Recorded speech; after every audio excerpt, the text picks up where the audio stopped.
Partnerships for Wellbeing, the publication of our annual report allows us to reflect on 12 months of activity, challenges and achievements. For 2023, it was a year of growth, recognition and financial security. A year when our volunteers offered more help than ever to the communities we serve.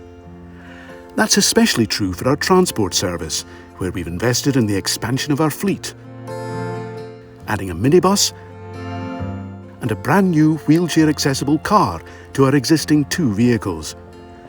The bus was bought from our friends at the Oxygen Works Therapy Centre, who changed their own transport strategy. And the new car came courtesy of the Highland Cross charity, whose volunteers and participants do so much for third sector organisations across the Highlands.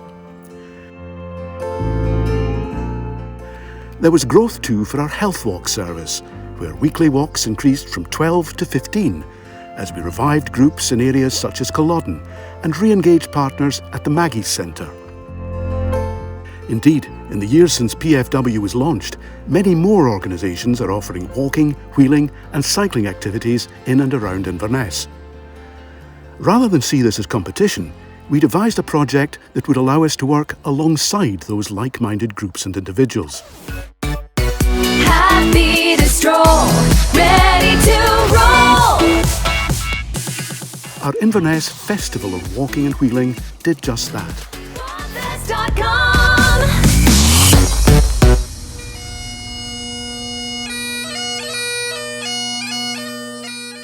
With around 30 different partners and scores of volunteers creating an 8-day programme of events in May.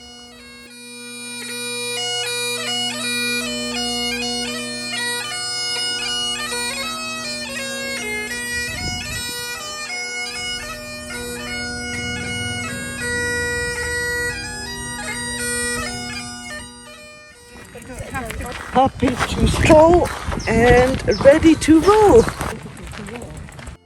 Or you'll notice on the ground maybe some of their business, and that's kind of when you know that they're nearby.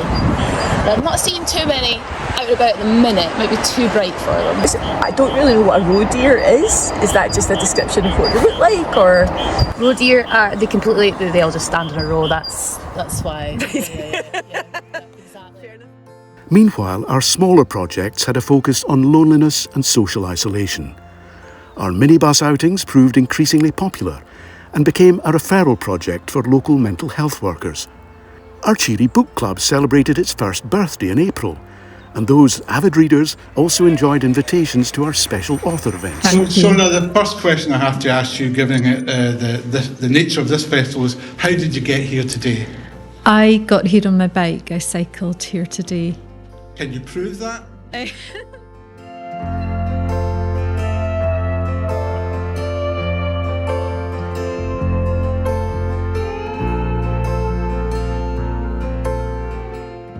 And our Sunday lunch clubbers continued to lunch and munch with gusto and with friends. As always, we acknowledge the dedication of almost 200 volunteers, without whom none of these things would be possible. And our support for these volunteers included training sessions,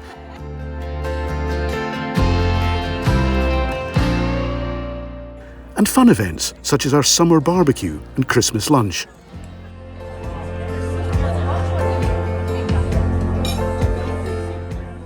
The winning number is number 7.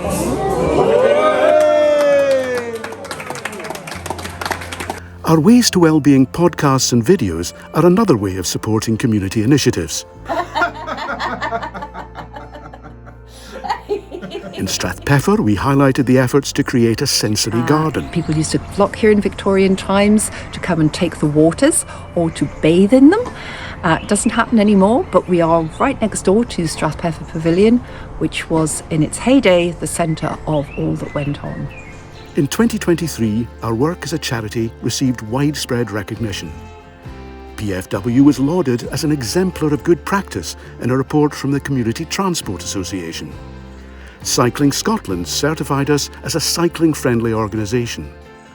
Our Festival of Walking and Wheeling was named Scotland's Active Travel Project of the Year. And for the second year in a row, one of our board members was named Trustee of the Year at the Highland Third Sector Awards. Raising the profile of Partnerships for Wellbeing is important because it tells people about our services, highlights volunteering opportunities, and helps us raise funds. While much of our basic costs are funded by NHS Highland and Highland Council, a new 5-year award from Bank of Scotland Foundation has allowed us to recruit additional staff and plan for further expansion. And as ever, smaller grants pay for those unexpected costs, such as rising fuel and repair bills and office equipment upgrades. And as the year ends, we're already looking ahead. Next year, we aim to complete the upgrade of our transport fleet and replace our one remaining non-wheelchair accessible car. Year 2 of our Festival of Walking and Wheeling will include the Loop of Health, History and Hope, with digital milestones supporting mental and physical well-being. We'll freeze our fare tariff for another year, knowing that many of the people we help are still struggling with the cost of living. And to achieve all that we plan, we need the continued support of volunteer drivers, minibus escorts, walk leaders and trustees. So please spread the word. Partnerships for Wellbeing, a proud Highland charity.